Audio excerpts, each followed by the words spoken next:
আসসালামু আলাইকুম সবাইকে। আজকে আমি পিছনে বাগান বাড়িতে আসলাম, তো এসে দেখি যে আসলে এই যে কমলাগুলো ধরে আছে। মানে একটা ছোট্ট গাছ, এটা কিন্তু বেশি গাছ না, বড় গাছ না। মানে আপনারা দেখে অবাক হবেন। আমি প্রথমে দেখে অবাক হয়েছিলাম যে এত ছোট একটা গাছে এত পরিমাণ লেবু ধরে আছে, ছোপা ছোপা লেবু ধরে আছে। এই যে এইখানে খেয়াল করলে দেখতে পাবেন, এখানে 4টা, এই পাশে 3টা, এটা 3টা, এখানে 3টা।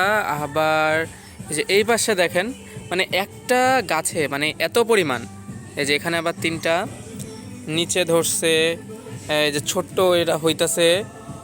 আবার এইখানে আছে ছোট 3টা, 4টা আছে এখানে, মেবি 4টা, হ্যাঁ এখানে 4টা। আবার এইখানে দেখেন কতগুলো একসাথে। ওয়াও ওয়াও, এখানে দেখেন আরও কত, এখানে আরও 4টা। ছোট্ট একটি গাছ, কিন্তু এখানে কত, এখানে দেখেন, এখানে একবারে কতটা ধরছে, 5টা।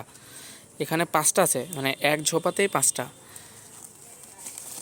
কেউ যদি এরকমভাবে চাষাবাদ করতে চান, আর কি ব্যবসায়িকভাবে যদি বড় করে করতে চান, তাহলে আপনারা করতে পারেন। এটা জাস্ট একটা গাছ লাগানো হয়েছে, একটা গাছ থেকেই এতগুলা ফলন দিছে। তো আপনারা যখন বিশাল আকারে করবেন, তখন সেক্ষেত্রে আরও ফলন বেশি পাবেন।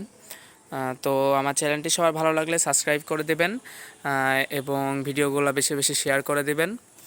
তো ধন্যবাদ সবাইকে। আসসালামু আলাইকুম, ভালো থাকবেন সবাই।